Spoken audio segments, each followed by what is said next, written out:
మరి ఆ రోజుని ఏం చేయాలంటారు? ఆ రోజు చాలా విశేషమైనటువంటి పూజా ప్రక్రియ ఉందమ్మా. ఆడవాళ్ళందరూ కూడా పొద్దున్నే లేచి, మగవాళ్ళు ఎవరైనా సరే పొద్దున్నే లేచి స్నానాలు చేసి, ఈ స్నానాలన్నీ పూర్తయిన తర్వాత ఆడవాళ్ళు ఏం చేస్తారంటే ఇంటి బయట ముగ్గు వేస్తారు, రథం వేసి ఆ రథం ఓ దగ్గర నుంచి ఓ దగ్గరికి వేస్తూ వెళ్తారు. ఇదే మాళవ దేశంలో ప్రత్యేకత ఉంది. ఆ తర్వాత ఉండేటటువంటి దాంట్లో స్వామి గుర్రాలు రాగేటటువంటి రథంలో కూర్చుంటారని. అసలు 7 అనేటటువంటి సంఖ్యకి స్వామికి చాలా సంబంధం ఉంది. సప్తాశ్వరథమారూఢం, సప్తాశ్వము అని ఒకటే రథము అది లాగుతుంది అని చెప్తారు. అది కాకుండా 7 గుర్రాలతోటి కూడినటువంటి రథం ఉంది అని కూడా చెప్తారు. ఆయన కిరణాలన్నీ విబ్జిఆర్, 7 రకాలైనటువంటి కిరణాలతోటి భూమిని ఆయన కొడతాడు. అందుకని సప్త సంఖ్య మన వాళ్ళు ఏనాడో చెప్పారు.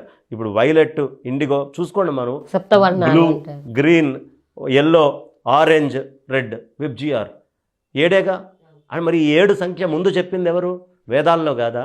సప్తాశ్వరథమారూఢం అంటే 7 గుర్రాలు వేసుకొని వస్తే 7 కిరణాలతోటి భూమిని, విశ్వాన్ని మొత్తం చుట్టుముడుతున్నాడు ఆయన. కాబట్టి ఆయన యొక్క విశేషమైనటువంటి అనుగ్రహం అంతా. ఈ స్వామివారు ఏ విధమైనటువంటి పూజా విధానాలు చేయాలి అంటే ఇందులో కూడా మళ్ళీ స్వామి మూర్తుల్లో తేడా ఉన్నాయమ్మా. మీకు ఇప్పుడు కనుక వెళ్తే మగి బ్రాహ్మణులు అని ఉన్నారు. మగి బ్రాహ్మణులు ఎక్కడి నుంచి వాళ్ళయ్యా అంటే అజర్బైజాన్కి చెందినటువంటి వాళ్ళు. అజర్బైజాన్ మొన్న యుద్ధం జరిగిందిగా, అజర్బైజాన్కేను వేరే, అక్కడ అగ్నిహోత్ర దేవాలయం ఉంది. ఈ రోజుకి అక్కడ అగ్ని ఆరిపోకుండా ఉంటుంది.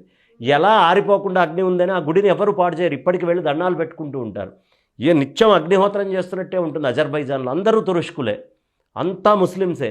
మరి ఆ మధ్యలో ఆ గుడి ఈ రోజుకి దేదీప్యమానంగా వెలుగుతోంది. ఎక్కడి నుంచి అగ్ని వస్తోంది అంటే అది వాల్కనో కాదు, ఏం కాదు, ఎలా వస్తుందో తెలీదు. దాని మూలాలు ఇప్పటికి మేము కనుక్కోలేకపోయాం అని చెప్తున్నారు.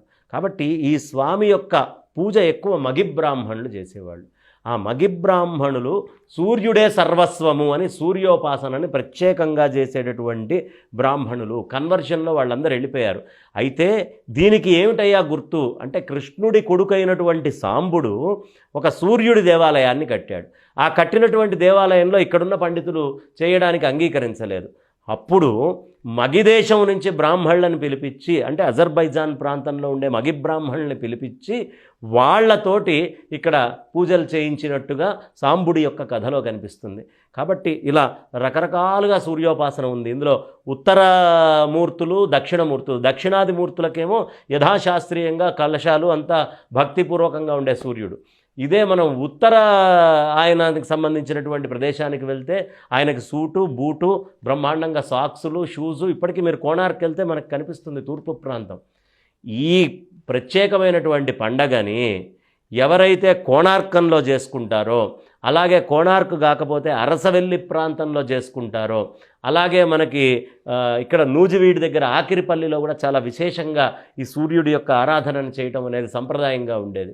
ఇలా అనేకమైనటువంటి చోట్ల చేస్తారు. గృహిణులందరూ పొద్దున్నే లేచి ముగ్గులేసుకున్న తర్వాత స్నానపానాదులన్నీ పూర్తి చేసుకొని చిక్కుడు కాయలతోటి చక్కగా చిక్కుడు గింజలన్నింటినీ తీసుకొని చిక్కుడు ఆకుల్ని పెట్టుకొని రథం తయారు చేస్తారు. చిక్కుడు ఆకులతోటి 7 రథాలని తయారు చేస్తారు.